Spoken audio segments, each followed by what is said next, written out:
Shalom bagi kita semua. Pemberitaan firman Tuhan pada hari ini diambil dari 1 Yohanes 4 ayat 1 sampai dengan 6. Dengan judul perikop Roh Allah dan Roh Antikristus. Saudara-saudaraku yang kekasih, janganlah percaya setiap roh, tetapi ujilah roh-roh itu, apakah mereka berasal dari Allah? Sebab banyak nabi-nabi palsu yang telah muncul dan pergi ke seluruh dunia. Demikianlah kita mengenal roh Allah. Setiap roh yang mengaku bahwa Yesus Kristus telah datang sebagai manusia berasal dari Allah. Dan setiap roh yang tidak mengaku Yesus tidak berasal dari Allah. Roh itu adalah roh antikristus. Dan tentang dia telah kamu dengar bahwa ia akan datang dan sekarang ini ia sudah ada di dalam dunia. Kamu berasal dari Allah, anak-anak. Dan kamu telah mengalahkan nabi-nabi palsu itu. Sebab roh yang ada di dalam kamu lebih besar daripada roh yang ada di dalam dunia. Mereka berasal dari dunia. Sebab itu mereka berbicara tentang hal-hal duniawi dan dunia mendengarkan mereka. Kami berasal dari Allah. Barang siapa mengenal Allah, ia mendengarkan kami. Barang siapa tidak berasal dari Allah, ia tidak mendengarkan kami. Itulah tandanya roh kebenaran dan roh yang menyesatkan. Pembacaan firman Tuhan pada hari ini yang terambil dari 1 Yohanes 4 ayat 1 ayat 1 sampai 4 sampai 1 sampai 6 berbicara tentang roh Allah dan roh antikristus. Dan yang menjadi tema kita pada hari ini, manakah yang kau ikuti? Mengikut Yesus atau tidak mengikut Yesus? Seperti contohnya adalah roh Kristus. Jadi di sini saya di sini akan sedikit menjelaskan dari 1 Yohanes 4 ayat 1 sampai 6. Kita tahu bahwa roh Allah itu pasti datang dari Allah, bukan dari dunia. Roh yang dari Allah itu adalah roh yang benar-benar mengenal akan Allah itu sendiri, mengenal Tuhan. Yesus datang ke dunia ini sebagai manusia, roh Allah pasti tahu. Roh Allah pasti tahu Yesus datang ke dunia ini sebagai manusia untuk menyelamatkan banyak orang, menghakimi orang-orang jahat dan yang benar. Bedanya apa dengan roh antikristus? Roh antikristus sendiri kita tahu, di dunia ini banyak sekali orang-orang yang jahat, membuat agama baru, membuat aliran baru. Sehingga mereka, setiap aliran tersebut datang kepada kita, salah satu anggotanya datang kepada kita, mencari orang-orang baru untuk mengikuti aliran tersebut. Mereka datang seperti ini. Mereka datang ke depan pintu rumah kita, mengetok pintu, dan ketika kita membuka pintu, kita menanyakan dia siapa, dari mana, dan sebagainya, dia pasti langsung menjawab, saya adalah nabi yang diutus dari ini, aliran ini dan ini. Maukah Anda bergabung dengan aliran kami? Maka Anda akan memperoleh apa yang ingin Anda wujudkan. Apapun yang ingin Anda inginkan bisa terwujud di aliran ini. Nah, kebanyakan orang di dunia ini, di dalam seperti kayak roh antikristus ini, pasti banyak orang yang mengikuti aliran ini, yang karena diiming-imingkan atau dibilang bahwasanya dia bakalan jadi seorang kaya, bakalan menjadi orang yang paling disegani di daerahnya dan lain sebagainya jika dia mengikuti aliran ini. Dan kita tahu di dunia ini banyak sekali aliran yang begitu banyak, atau yang biasa disebut oleh orang-orang di dunia maya adalah sekte-sekte.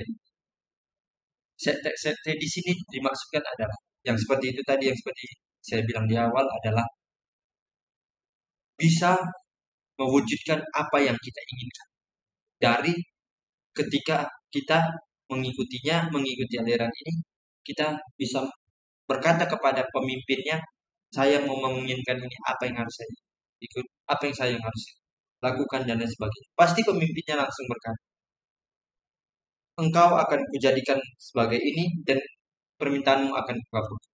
Nah, kita tahu roh di dalamnya itu seperti kayak begini. Karena dia berkata demikian pasti langsung, wah bakalan aku puja-puja nih orang. Aku nggak bakalan pergi dari aliran dia, nggak bakalan menyia-nyiakan aliran ini. Karena aliran ini bisa membuat aku kaya, bisa membuat aku semakin terdepan. Jadi namaku paling terkenal di daerah ini, di daerah. Nah, kebanyakan manusia itu udah salah besar. Dia malah banyak datang ke aliran-aliran sesat ini. Seharusnya manusia itu berpikir bahwa kita diciptakan Tuhan itu dengan begitu sempurna. Tuhan menciptakan kita dengan segambar dan serupa dengan Allah. Apa kurangnya karya keselamatan, karya kebenaran daripada Allah?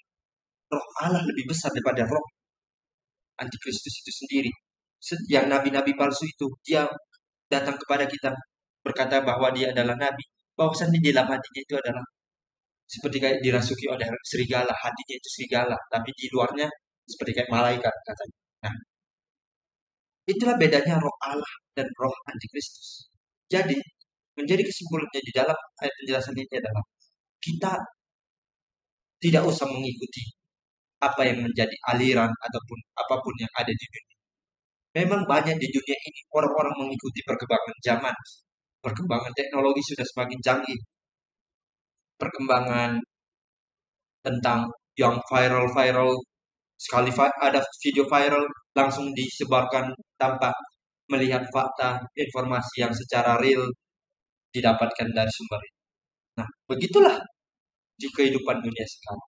Oleh sebab itu, di dalam pemberitaan Tuhan melalui kitab 1 Yohanes ini, diajarkan kepada kita bahwa roh Allah itu lebih besar dibanding roh yang lain. Coba bandingkan kuasa Tuhan, tidak ada yang bisa menandingi siapapun. Iblis saja bisa kalah saing dengan Tuhan ketika iblis mencobai Tuhan di padang gurun selama 40 hari. Coba bayangkan, di situ Tuhan tidak makan, minum, dan tidur. Setiap hari dicoba iblis. Tetapi Tuhan selalu dikelilingi oleh para malaikatnya yang selalu senantiasa menemani. Itulah bukti nyata bahwa kuasa Tuhan itu tidak bisa dikalahkan oleh siapapun. Bahkan iblis sekalipun tidak bisa mengalahkan kuasa Tuhan itu sehingga dia langsung sujud menyembah Tuhan bahwa Tuhan adalah Raja di segala raja. Jadi pemberitaan firman Tuhan pada hari ini saya menegaskan bahwa kita akui bahwa roh Allah lebih besar dibanding roh antikristus. Nabi kita hindari orang-orang yang mengakui nabi-nabi palsu. Jangan ikuti aliran ini yang hanya ingin supaya keinginanmu terwujud. Jangan ikut. Kita bisa banyak berdoa kepada Tuhan. Kita meminta kepada Tuhan melalui doa, bernyanyi, menyembah, membaca firman Tuhan. Tapi Tuhan pasti akan mendengarkan doa kita. Itu bukan hari ini kita meminta, setelah selesai berdoa baru dikasih Tuhan. Bukan. Tetapi kita berdoa kepada Tuhan. Tuhan pasti bakalan memberikan kepada kita apa yang kita minta, apa yang kita laksanakan itu, apa yang kita doakan itu pasti Tuhan berikan di waktu yang tepat dan di hari yang tepat. Sebab Allah itu adalah kasih kita. Tuhan lebih dulu mengasihi kita. Dan sebab itu kita sebagai manusia, kasihilah sesama manusia. Dan terlebih juga mengasihi Tuhan yang lebih dahulu mengasihi kita. Jadi kesimpulannya adalah kita mengenal Allah karena Allah Maha Kuasa, Allah Maha Besar. Karena roh Allah lebih besar dibanding roh yang lain atau yang disebut roh antikristus. Itu tandanya karena roh Allah mendatangkan kebenaran kepada kita, datangkan keselamatan bagi kita, sehingga hidup kita terpenuhi dengan kasih keselamatan yang datang daripada Tuhan, kasih yang datang daripada Tuhan, bukan seperti roh antikristus yang datangnya hanya menyesatkan kita sehingga kita jatuh ke dalam dosa dan kita tidak sadar bahwa aliran ataupun yang kita ikuti adalah aliran sesat. Semoga pemberitaan firman Tuhan ini bisa berguna kepada kita sehingga kita bisa membedakan bahwasanya roh Allah lebih besar dibanding roh antikristus. Dan Tuhan senantiasa memberkati kita semua. Amin. Tuhan Yesus memberkati kita semua.